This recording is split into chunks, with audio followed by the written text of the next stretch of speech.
course is our core values. So we're going to start by going through that.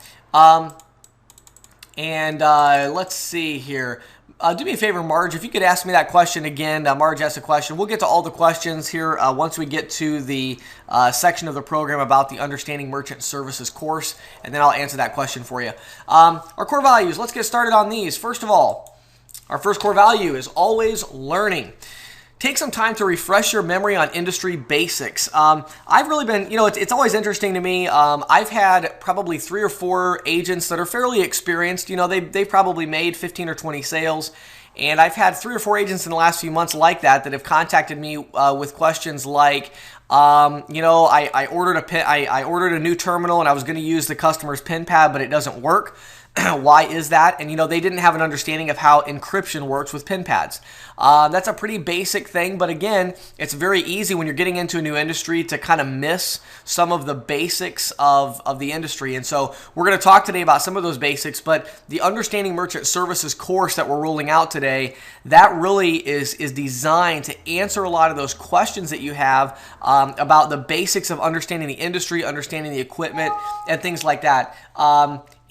So make sure that you take some time to learn some industry basics, get a refresher course. You might think, well, I don't need to go through this course of Understanding Merchant Services. I already have a good understanding. Well, okay, that's fine, but take a little time, go through it. If you start on a video and think, oh, I already know this, then skip ahead to the next one. That's fine. But take a little time to go through because you might actually learn something. Always living. Now, this has really nothing to do with today's show, but I just wanted to cover something. Do the same thing for a long time. Our Always Living core value talks about living life on purpose and having a plan for your life. And I just want to talk briefly about that. I heard a great statement from Dave Ramsey on the Entree Leadership podcast. I really enjoy Dave Ramsey. If you haven't read Entree Leadership, the book, I would highly advise that you get that book or listen to it on audio. I've personally listened to that book probably 8 or 9 times from start to finish. I have it on Audible, and I've listened to it several times, and the reason why is because it's good, practical business advice. But one of the things that he said was, it's very rare to find someone that will do the same thing full-time for more than a year. In other words, he said that, he really spent a little more than a year working full-time, doing nothing but being focused on creating his Financial Peace University. Since then, he has made millions of dollars on that 1 year of work. For me, I was thinking about, my own experiences in the industry, and, I spent a lot more really than a year, but longer than a year just working my own credit card processing business before I started recruiting, because you'll find out that the problem is a lot of people, as soon as they get good at something, then they want to move on to something else. And I suffer from that more than any of you guys. I can tell you right now, that's probably my biggest weakness, and my wife would tell you that as well. And so I really had to work on that personally because, you kind of get bored. You're like, oh, okay, I've already figured this out. Some of you are already pretty good at what you're doing. Maybe you're in the merchant services industry and you're getting into a good groove. And now you're thinking, well, now I need to do something different. I need to expand. I need to do this or that or whatever. Let me encourage you, take at least a year and get really, really good at what you're doing. Bring on your installation person, bring on your administrative person to help you, but, build your personal business and do something for a long time. Stay focused on it. And this doesn't just go for our industry. It goes for anything. Maybe you have, for instance, I've been a youth pastor now for 4 years at the same church, and, we're just now starting to see some of the teenagers that we've worked with that are, we just had graduations last week, and we got to see 5 teenagers graduate that had been, in our youth group for a while. And that's exciting, but even with that, just now, I'm feeling like, man, I really don't even know what I'm doing yet. I'm just starting to really get in a good groove when really after 6 months of doing it, I thought, boy, I'm pretty good at this, but I wasn't. It takes a long time to really get good at something. So first of all, introduction. What is merchant services? What is credit card processing? What is electronic check processing? All of that. We go through all of kind of the different broad industry terms. We talk about how the process works, from the merchant accepting a credit card to getting the money in their account to paying the fees. So we kind of go through a broad description of the entire process, but just for sake of brevity here, let me just give you a couple quick thoughts on that. First of all, a merchant is anybody who is selling something. So, a merchant could be somebody at a flea market with a little stand. It could be a restaurant owner. It could be a retail store, consignment shop. It could be a contractor, whatever it might be. And that is what's called merchant services, is basically the ability for those people to sell something. So merchant services would be allowing them to sell something through accepting credit card. Now, a lot of people don't really understand how that all works, but Visa and MasterCard, they don't work directly with business owners. And the main reason that the main reason that these credit card processing companies came into existence is that somebody has to fund these transactions up front. If Visa and MasterCard did work with merchants, which they don't, it would take like 3 to 6 months for them to get their money. So if they processed a $100 transaction, it would take a long time for them to get their money. So the credit card processing companies, they come in and they partner together with banks and things like that. And what they do is they fund the transaction. And of course, they charge a small fee to fund the transaction. So really, when you come right down to it, credit card processing companies are really just banks. And of course, in this case, maybe they're working with a bank, but it's basically just banking. They're really looking at this. They're basically looking at the transaction as security for a loan. Is really how it actually works in practice. Now, again, that's not really the way you pitch it, but that's actually the way it works. Is really what they're doing is they're looking at the authorization code from Visa and MasterCard, and Visa and MasterCard are basically guaranteeing this loan that they're making to the merchant so that the merchant can get their money the next day or the next 2 or 3 days or whatever, so that they can get their money faster from credit card transactions. And then in exchange, they are paying a small percentage fee in order to get that money.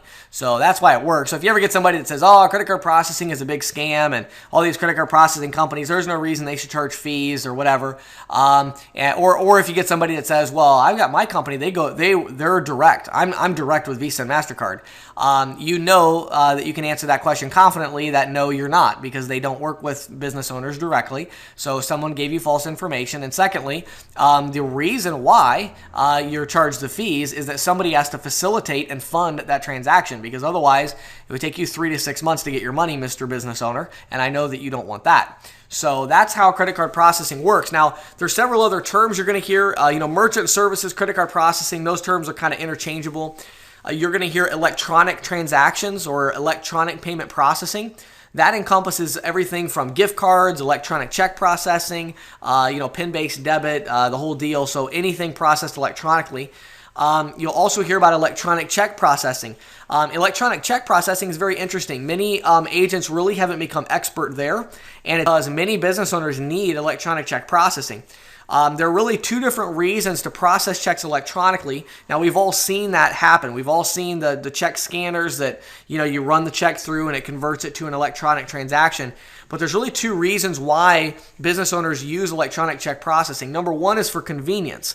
So if you get a merchant, like for instance, I've got a client who has a hair salon, and she deals with a lot of older clients from different, even she goes to some nursing homes that, they want that service. People will come in and things, but she has a lot of elderly clientele. So she gets a lot of personal checks. And so the main reason they have electronic check processing is that they don't want to run 150 checks to the bank every week and have to fill out, deposit slips and all that for 150 checks. So they run it through, and I have them on a very inexpensive check processing program because they don't need a guarantee on the check. They don't care if one of the checks is a bad check. It's only like $15, $20. The problem, their issue is they just want to have it converted to an electronic transaction and sent to the bank right away. So that's one thing, is the convenience part of it. The other part of it is the guarantee. A lot of places like auto repair places, many of them, especially if they're in an area where they're getting a lot of bad checks, the guarantee portion of it will, a lot of these programs, what they'll do is they'll guarantee the check up to a certain amount. So like, for instance, I've got a bunch of places that are auto repair places, and they have a up to $5,000 guarantee on their electronic check processing. So what happens is, if somebody comes in there and writes them a check for, say, $3,000, they have to get their license, they have to do all that. They put it through the scanner, comes back out. If it approves the transaction, then that means that up that Global Checks or whoever they're using, that they are going to guarantee that transaction and they're going to send it to the merchant's account. If the check bounces and comes back bad, it doesn't go back to the merchant. It goes back to Global Checks or whoever the check processing company is, and they have to cover that transaction. And then they're the ones that are going to reach out to the customer and say, "Hey, you wrote us a bad check," and they're going to be like the collection agency. So it's really convenient, and it's also a great way because a lot of these business owners, it's not just about getting the bad check for $100. It's also about the damage to the relationship. They don't want to call one of their best customers and say, "Hey, man, I'm sorry, but your check bounced." They'd rather have another company do that. So outsourcing it like that is a great thing. So that's electronic check processing. But again, in the course, we go through all that stuff in detail. Next, understanding equipment. Now, in this part of the course, we go through many different types of equipment, but let me just run through give you a couple highlights real quick. Of course, you have your regular credit card terminal that sits beside the cash drawer. That's where most of our sales are coming from right now. Those are pretty simple. So when you run into a business and you see a terminal, realize that you can probably reprogram that terminal if you're with the right processing partner. A few other types of equipment you're going to see out there. You're going to see the pin pad. Let me take a brief second to just talk about that and kind of give you a little highlight from the training. Pin pads are encrypted. What that means is that for those of you that might not understand this process, when you have a debit card or a check card from your bank and you have a PIN number, if you run that card as a credit card, okay, then you can always come back later and say, "I didn't agree to that transaction." It's called a chargeback. So let's say that somebody was to steal your card and they were to run up a couple $1,000s worth of transactions. Well, because they were running it as Visa, MasterCard, Discover, you have protection through those card brands to be able to go back and say, "Hey, that was theft. They stole my card," and you can get that money back. And then, of course, they're going to go after that individual for identity theft. However, if somebody has your card and they have your PIN number and they go around and enter your PIN number, you cannot file a chargeback, because the idea from the bank is, now you can personally sue that person for stealing your identity, but the idea from the bank is it's your job to keep your 4-digit PIN number secure, and nobody else should have that. So if somebody else has it, the only way they could have gotten it is from you, so they will not allow you to file a chargeback for that. So because of that, credit card processing companies have to be extremely cautious about the use of these 4-digit PIN numbers. So what they do is the PIN pads that are used are encrypted. And what that means is that when you enter the PIN number and the PIN number is then communicated through the server network to approve that transaction, never at any time are all of those 4 digits together like in the same information packet. It's kind of hard to explain the technical side of things, but basically when the PIN pad is communicating with the terminal, the encryption code that's in the terminal has to match the encryption code that's in the PIN pad. Otherwise, it will not be able to read the 4-digit PIN that the person entered, because again, it's all encrypted. So they take that 4-digit PIN and they break it down into a different code and they send that code to the credit card terminal. The credit card terminal has to be able to decipher that code in order to run the transaction. So what does that mean for you as an agent? Well, what that means is that if a merchant already has a PIN pad, you really cannot reprogram that PIN pad, okay? You're pretty much going to have to replace that PIN pad for them. So there's just a real short little thing. We also go through touchscreen point of sale systems. We go through check readers, etc., etc. Understanding terminal ownership. Here we talk about the different ways somebody can own their terminal and how to talk to the merchant about that. Do they own it? Do they rent it? Do they lease it? How do they have this terminal? And so we go through and talk about the different types of terminal ownership and how that should affect your pitch and what you're offering the merchant. Understanding cost structures. Here we go through all the different cost structures and give you a general overview of interchange plus pricing, 3-tier pricing, 4-tier pricing, and flat rate pricing. And we talk about those different cost structures, how they work. And so I'm not going to get into great detail here, but that's definitely an important part of the training you're going to want to watch.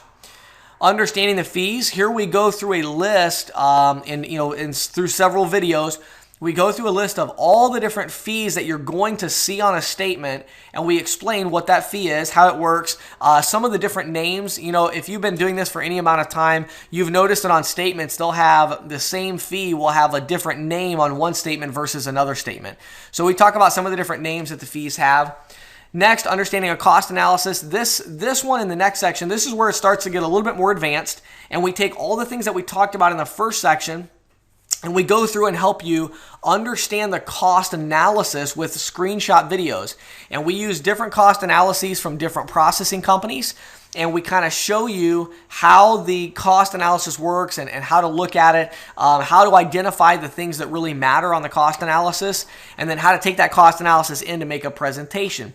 That's really the first step. Once you get to that point, if you can understand a cost analysis, then you can make a good pitch because, to Marge's question earlier, if you send the statement into statement analysis, even though you might not understand it right now and you're still new in the industry trying to understand the statement, they will send you a cost analysis back that's easier to understand. And so as long as you can understand that cost analysis, you can go into the merchant and pitch them on the savings and the value you're going to add. The last section is a screenshot video on understanding statements. And I already had this video done, but the audio quality was horrible, so I redid that entire video, and it's, obviously, 1080p. It's a, high definition video. It's real nice, and you can go through and see all of the different statements. So we actually show you a bunch of real live statements. We get rid of all the personal information on them, and we kind of move around, show you, highlight different fees, and explain, different statements so that you can be able to look at a statement and identify the cost structure that they're on and things like that. So if you don't have a good understanding of statements, you're definitely going to want to complete. Good morning.